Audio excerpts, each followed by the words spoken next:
সিএনজির মাধ্যমে আপনি অনলি 40 মিনিটে আপনার চন্দ্রনাথ পাহাড়ের শীর্ষে অবস্থানে যেখানে সিঁড়িটা আছে ঠিক সেখানে আসতে পারবেন। পাহাড়ের উপরে ওঠার জন্য প্রায় 90% আপনার টাইম আপনার সেভ হয়ে যাবে। চন্দ্রনাথ পাহাড় একদিকে যেমন সনাতন ধর্মাবলম্বীদের জন্য তীর্থস্থান, আবার অন্যদিকে পাহাড়, সমুদ্র, ঝর্ণা, অপরূপ প্রাকৃতিক সৌন্দর্যের লীলাভূমি সীতাকুণ্ডকে করেছে অনন্য। চন্দ্রনাথ পাহাড়ের অবস্থান সীতাকুণ্ড বাজার থেকে মাত্র 4 কিলোমিটার পূর্ব দিকে। সীতাকুণ্ড বাজার থেকে পায়ে হেঁটে কিংবা রিকশায় করে চন্দ্রনাথ পাহাড়ে নিচের গেটের কাছে যাওয়া যায়। যারা ট্রেকিং বা অ্যাডভেঞ্চার পছন্দ করেন তারা এই পথ ধরে পায়ে হেঁটে চন্দ্রনাথ পাহাড়ের চূড়ায় পৌঁছাতে পারবেন। সময় লাগবে 1.5 ঘন্টা থেকে 2.5 ঘন্টা। এখন এমন একটি সহজ রাস্তার কথা বলবো যে রাস্তায় সিএনজি গাড়ি ব্যবহার করে মাত্র 35 থেকে 40 মিনিটে অনায়াসে চন্দ্রনাথ পাহাড়ের শীর্ষে পৌঁছে যেতে পারবেন। এর জন্য বাংলাদেশের যে কোনো প্রান্ত থেকে আপনাকে প্রথমে চট্টগ্রামের সীতাকুণ্ড আসতে হবে। সীতাকুণ্ড বাস স্টপেজ থেকে একটি সিএনজি ভাড়া করে মাত্র 2.5 কিলোমিটার দূরে ফকিরহাট নামক জায়গা দিয়ে সীতাকুণ্ড ইকো পার্কের গেটের সামনে আসতে হবে। প্রিয় দর্শক, আমরা এখন আছি সীতাকুণ্ডের ইকো পার্ক বোটানিক্যাল গার্ডেনের সামনে। এখান থেকে আমাদের গাড়িটা রেখে দিলাম এবং সামনে টিকিট কাউন্টার আছে। আমরা টিকিট কেটে নেব। প্রতিটা টিকিটের মূল্য হচ্ছে 50 টাকা। এবং এখান থেকে যদি সীতাকুণ্ড পাহাড়ে উঠতে চায় তাহলে এখান থেকে আবার সিএনজি পাওয়া যায়। সিএনজি নিয়ে আমাদেরকে যেতে হবে। আমরা দেখি সিএনজি ভাড়া কত চাই। আমরা এখন ভিতরে ঢুকি। এখানে আছে সিএনজি। এই বোটানিক গার্ডেন থেকে আমরা সিএনজি নিয়ে অনেকটা দূরে এগিয়ে যাব যাতে আমাদের কষ্টটা কম হয়। আমরা এখন একটা সিএনজি ভাড়া করে নিলাম এবং সিএনজি ভাড়া করে নিয়ে আমরা একটু কিছু দূরে এগিয়ে যাব। সেখান থেকে আরেকটা সিএনজি আমাদেরকে চন্দ্রনাথের কাছাকাছি নিয়ে যাবে। তারপর আমাদেরকে হেঁটে যেতে হবে। আমরা এখান থেকে কোথায় যাবো? আমরা এখান থেকে সহস্রধারায় যাবো আর কি। সহস্রধারায় ঝর্ণায় যাবে। সহস্রধারা ঝর্ণা থেকে যাবে চন্দ্রনাথ পাহাড়। আচ্ছা আচ্ছা। চন্দ্রনাথ পাহাড় থেকে আবার ঘুরে এসে সহস্রধারা ঝর্ণাতে নামবে। ঝর্ণাটা দেখে আবার সোজা আমরা চলে আসবো ইনশাল্লাহ এই চট্টগ্রাম সীতাকুণ্ড ইকো পার্কের মুখে।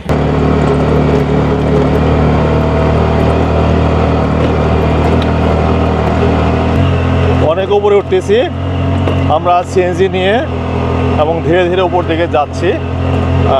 রাস্তা বলা যায় যে কাঁচা রাস্তা কোনো পাকা রাস্তা না। এটা বৃষ্টির সময় হয়তো কাদা কর্দমাক্ত হয়ে যায়, পিচ্ছিল হয়ে যায়।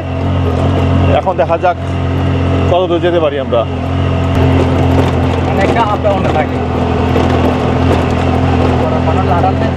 আমাদেরকে নামতে হচ্ছে যেহেতু অনেক খাড়ার একদম পাহাড় উপর দিকে যাচ্ছে। সিএনজি ক্যারি করতে পারছে না, তা আমাদের নেমে নেমে উপর দিকে করতে হচ্ছে।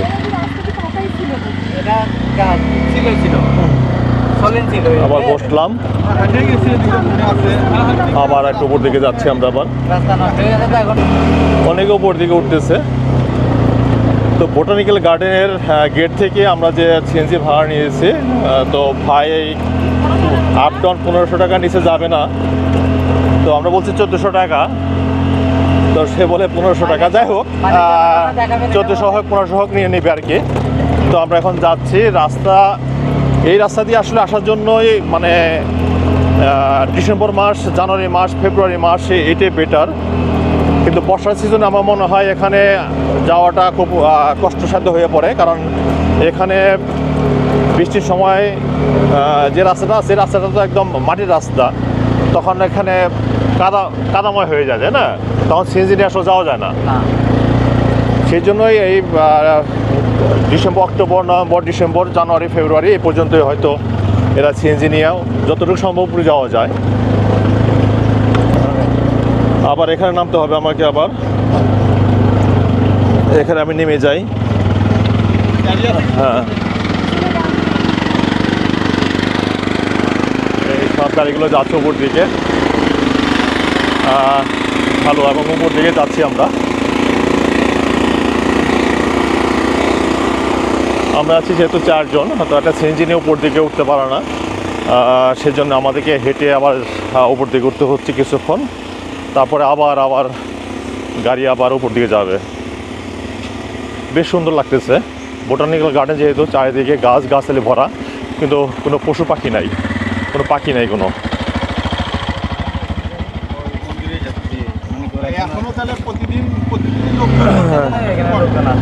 আবার বসলাম, আবার কিছু দূর উপরে উঠি, দেখি কত দূর যাওয়া যায়। এই যে অনেক উপর দিকে উঠতেছি আমরা, বেশ সুন্দর জায়গা। এখানে বিভিন্ন রকমের গাছ আছে। এটা ওয়াচ টাওয়ার, বোটানিক গার্ডেনের একটা ওয়াচ টাওয়ার। রাস্তা পুরোটাই মাটির রাস্তা, কাজ শুরু হচ্ছে, চারিদিকে ইটের খোয়া দেখা যাচ্ছে। আগামী বছর হয়তো কাজ শুরু হয়ে যাবে, তাহলে চন্দ্রনাথ পাহাড়ে উঠতে মানুষের আরও সুবিধা হবে। জাস্ট অল্প সময়ে অল্প পরিশ্রমে তারা চন্দ্রনাথ পাহাড়ে উঠতে পারবে। রাস্তা এখানে একটু খারাপ আছে, তো আমাদের সিএনজি ভাই, সিএনজি ড্রাইভার ভাই আমাদেরকে নামিয়ে দিল। এখান থেকে কিছু দূর আমরা হেঁটে যাব, হেঁটে গিয়ে আরেকটা সিএনজি আমরা ব্যবহার করব। ওই সিএনজি নিয়ে আমরা আবার আরও উপর দিকে উঠবো। যেহেতু রাস্তার কাজ চলতেছে, তো কোথাও রাস্তাটা হয়তো একটু ভাঙ্গা আছে, কোথাও কাজের অসম্পূর্ণ কাজ আছে, যেমন ওখানে মাটিতে বালি ফালানো হচ্ছে, যা পরিপ্রেক্ষিতে যেহেতু সিএনজি যাবে না, তো আমরা একটু হেঁটে হেঁটে যাবো, উপর দিকে যাবো আমরা। যে এদের জন্য, এদের পরিশ্রম কম হওয়ার জন্য আমরা সিএনজিতে 1500 টাকা দিয়ে ভাড়া করে আসলাম, উপর দিকে যাচ্ছি। যাবো? হ্যাঁ চলেন চলেন।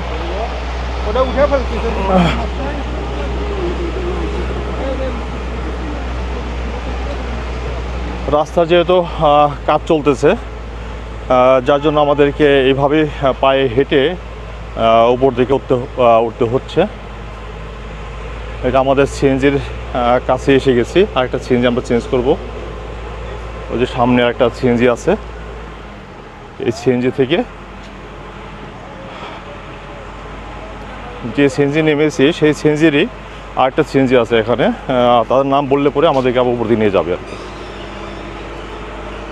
লাঠি কোথায় বিক্রি করে ভাই লাঠিগুলো? ও অনেক দূরে না? আচ্ছা,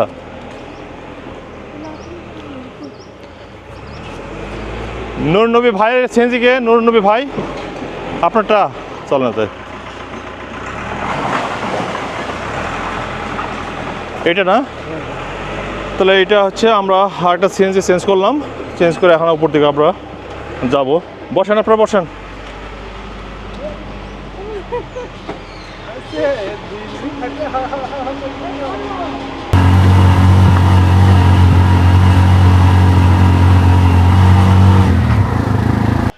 বোটানিক্যাল গার্ডেনের ভিতর দিয়ে আমরা এখন উপর দিকে উঠতেছি। সিএনজি ছেড়ে দিয়েছি। আমাদের সাথে যারা মহিলারা ছিলেন তাদেরকে নিয়ে সিএনজি উপরে চলে গেছে, আর আমরা দুইজন হেঁটে হেঁটে যাচ্ছি। বেশ ভালো লাগতেছে। বোটানিক্যাল গার্ডেনের চারিদিকে বিভিন্ন রকমের গাছ, সবুজ আর সবুজ। তো এই রাস্তা যখন পাকা হয়ে যাবে, তখন চন্দ্রনাথ পাহাড়ে উঠতে বেশি সময় লাগবে না, পরিশ্রমও কম লাগবে। আমরা এখান থেকে একটু উঠছি, তাই হাঁপিয়ে যাচ্ছি। আমরা বোটানিক্যাল গার্ডেনের লাস্ট ফেজে আমরা এসে গেছি। এই যে আমাদের সিএনজিটা এখানেই ছেড়ে দিলাম সিএনজি, আর ওই পাশে আমি দেখাচ্ছি আপনাদেরকে। এই পাশে আছে আপনার সিঁড়ি, এই সিঁড়ি দিয়ে আমরা উপর দিকে যাব। সিএনজি ড্রাইভার সে বলতেছে যে হয়তো ম্যাক্সিমাম 10 থেকে 15 মিনিট লাগবে হেঁটে যাইতে। আমরা এখন উপর দিকেই হেঁটে উপর দিকে উঠবো আর কি। আমরা এখন সিঁড়ি বেয়ে বেয়ে উপর দিকে যাচ্ছি। দেখা যাচ্ছে এই সিঁড়িগুলো যারা যারা ডোনেট করছেন টাকা পয়সা, আর তাদের নাম এখানে লেখা আছে, আমি দেখাই।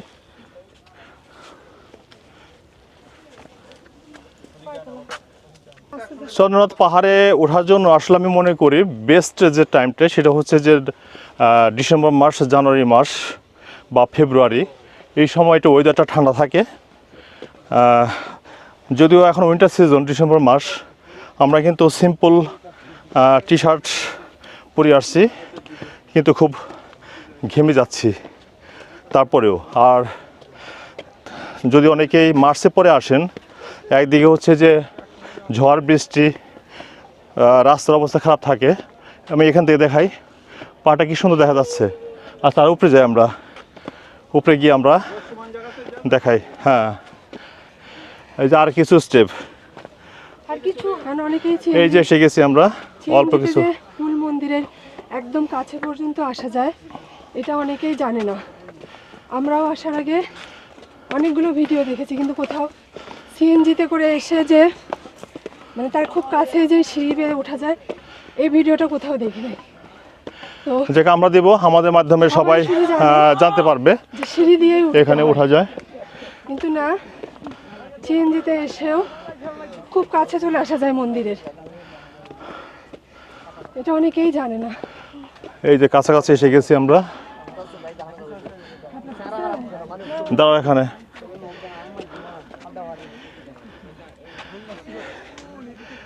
কি সুন্দর আকাশ,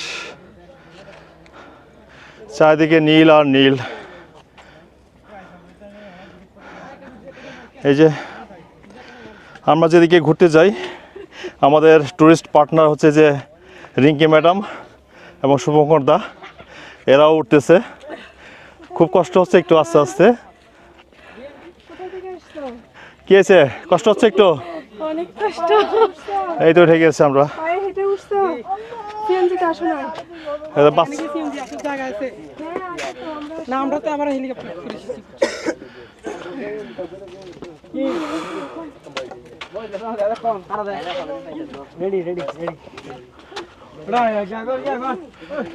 এই তো আমরা এখন একদম উপরে এসে পড়েছি। যেহেতু এখানে সিঁড়িগুলো পাকা এবং উঠতে কোনো সমস্যা হচ্ছে না, যে ধীরে ধীরে ওঠা যায়।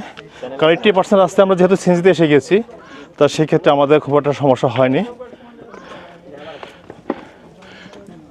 উঠে গেলাম চন্দ্রনাথ মন্দির।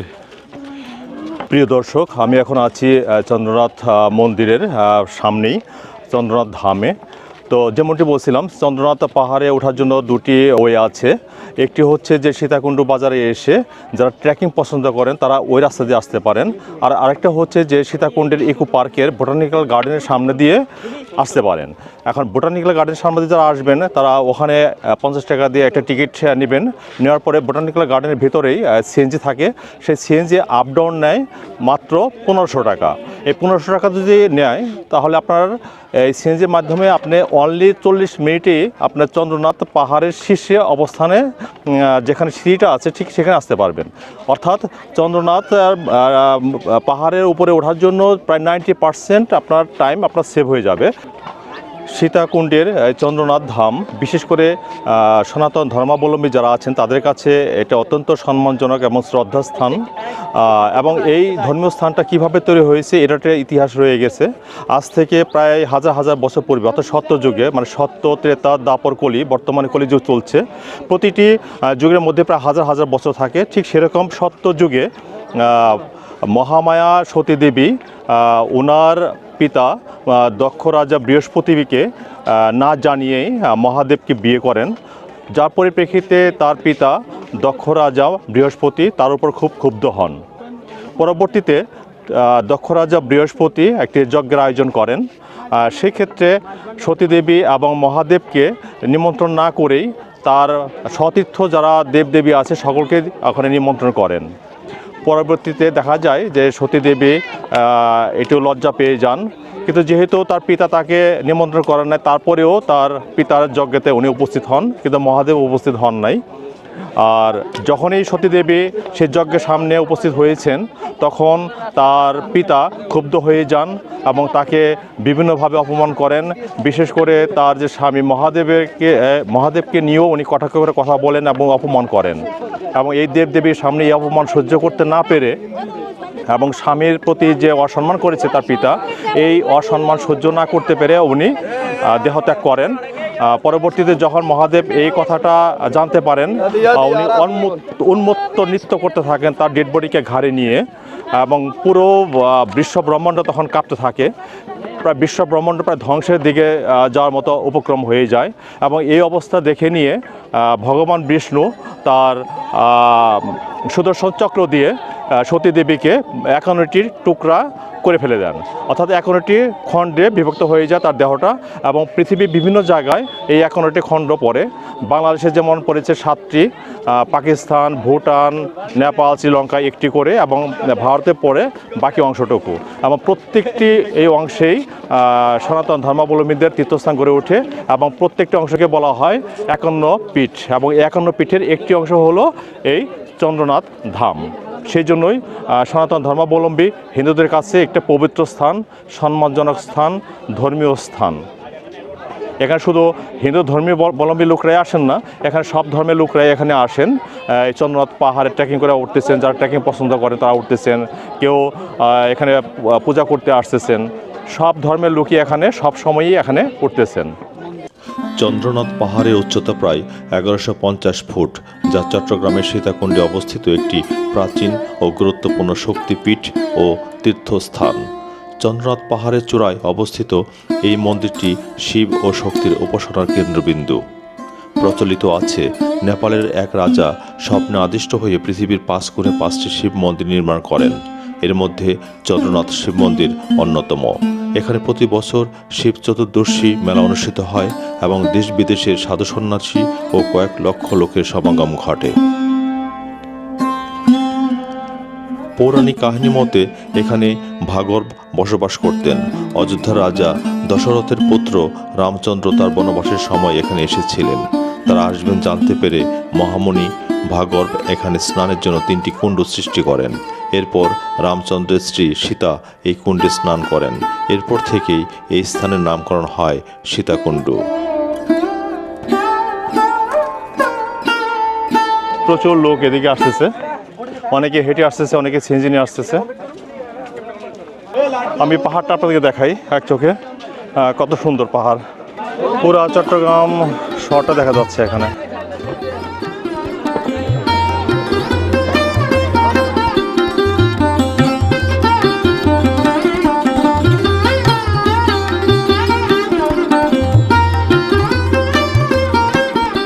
প্রিয় দর্শক, আমরা এখন সিঁড়িতে নেমে যাচ্ছি। মন্দিরের পূর্ব পাশ, অর্থাৎ মন্দিরের যে সম্মুখভাগটা ঠিক এইটা হচ্ছে পূর্ব পাশ, আর পিছন সাইডটা হচ্ছে পশ্চিম পাশ। এই পূর্ব পাশটা দিয়েই আমরা উপরে উঠেছিলাম, এখন আমরা এই পাশ দিয়ে আবার নেমে যাব। কয়েক ধাপ সিঁড়ি, দ্যাট মিনস আপনার 2 থেকে 300 স্টেপ সিঁড়ি আছে হয়তো। তো এখান থেকে নামতে আরও ইজিলি নামা যায়, একদম পাকা সিঁড়ি। তারপরে আমাদের সিএনজি নিয়ে আমরা নিচ দিকে যাব। কিন্তু আসলে আমি যেভাবে উপস্থাপন করলাম, যারা অল্প সময়ে অল্প পরিশ্রমে বিশেষ করে 40 মিনিটের মধ্যেই চন্দ্রনাথ পাহাড়ের উপরে উঠতে চান, তাদেরকে বলবো যে সীতাকুণ্ডের বোটানিক্যাল গার্ডেনের অর্থাৎ ইকো পার্কের যে বোটানিক্যাল গার্ডেন, সেখানে 50 টাকা দিয়ে টিকিট কাটবেন এবং ওখানেই সিএনজি পাওয়া যায়। এবং সেই সিএনজি দিয়ে বলা যায় যে 90% আপনার চন্দ্রনাথ পাহাড়ের উপরে উঠে আসবে। অর্থাৎ চন্দ্রনাথ পাহাড়ের যে উচ্চতা, আমি তথ্য কেটে দেখেছি প্রায় 1150 ফিট উচ্চতা। তা এই 1150 ফিট উচ্চতার প্রায় 90%ই আপনার সিএনজিতে আসা যায়, আর 10% শুধু এই যে সিঁড়ি দিয়ে, আর যেভাবে নামতেছি আমরা ঠিক ওইভাবেই হেঁটে হেঁটে উপরে ওঠা যায়। তো এখন অনেকটাই সুবিধা হয়ে গেছে। আর দেখলাম রাস্তার কাজও শুরু হয়েছে। আগামী বছর বা 2-1 বছর পর থেকে হয়তো রাস্তা পাকা হয়ে যাবে। তা চন্দ্রনাথ পাহাড়ে ওঠা এখন আর সেই কঠিন অবস্থার হবে না। আর আসতে পারবে যারা ভয় পায়, যারা মনে করে চন্দ্রনাথ পাহাড়ে উঠতে পারবে না, যারা ভীতু।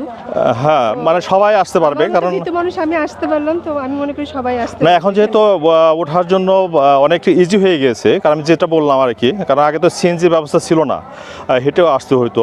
আর যারা সীতাকুণ্ডের বাজার থেকে ট্রেকিং করে অর্থাৎ হেঁটে হেঁটে উপরে উঠছে, তাদের সময় লেগেছে প্রায় 2 ঘন্টা, কারো 2.5 ঘন্টা। যারা ইয়াং ছেলেবেলে তারা দ্রুত এসে যায়, তারা 1.5 ঘন্টার মধ্যে এসে যায়, তাদের জন্য 1.5 ঘন্টা সময় লাগে। বাট আমরা এখানে সিএনজি নিয়ে আসছি, আমাদের 40 মিনিটের মধ্যে আমরা এখানে চন্দ্রনাথ পাহাড়ের এই চন্দ্রনাথ ধামে আমরা উপস্থিত হতে পেরেছি। খুব ভালো লাগলো। আছেন যারা আসতে ভয় পান, তারা সিএনজি করে আসতে পারবেন, কোনো সমস্যা নেই। এখানে একটা বট গাছ এবং এই সিঁড়ির নিচে আছে বট গাছ, এখানে শুধু রেস্ট হয়ে যায়। যে আমরা নেমে আসলাম, কয় মিনিট লাগলো? মাত্র 5 মিনিট, মাত্র 5 মিনিট, তাই না? এখান থেকে 5 মিনিট আমরা লাগলো। এই যে আমাদের আমি দেখাই, এই যে বট গাছ, সুন্দর একটা বট গাছ। হ্যাঁ, এই যে ঘুরে ঘুরে দেখাচ্ছি আমি। হ্যাঁ, সুন্দর একটা বট গাছ, সুন্দর একটা পরিবেশ। এখানে বসার জায়গা আছে। এখানে যে পাহাড়ি ফল যেমন আনারস আছে, পেঁপে আছে, তারপরে এখানে লেবু আছে, লেবুর শরবত পাওয়া যাচ্ছে, সব কিছু এখানে অ্যাভেলেবল আছে।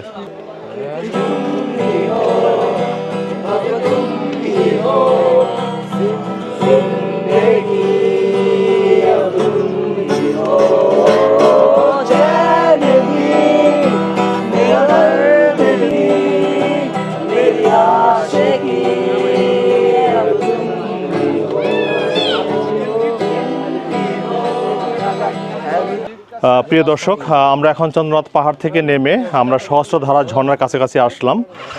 এ পর্যন্ত সিএনজি নিয়ে আসছি, খুব অল্প সময়ের মধ্যে আমরা এসে গেছি। তো আমরা এখন নিলাম এসএমসির ইলেকট্রোলাইটের ড্রিঙ্কস নিলাম, এবং এখানে দোকান আছে, এখানে বিভিন্ন রকমের ড্রিঙ্কস পাওয়া যায়, তারপরে বিস্কিট, চিপস, আইসক্রিম, তারপর ঠান্ডা পানীয় আছে।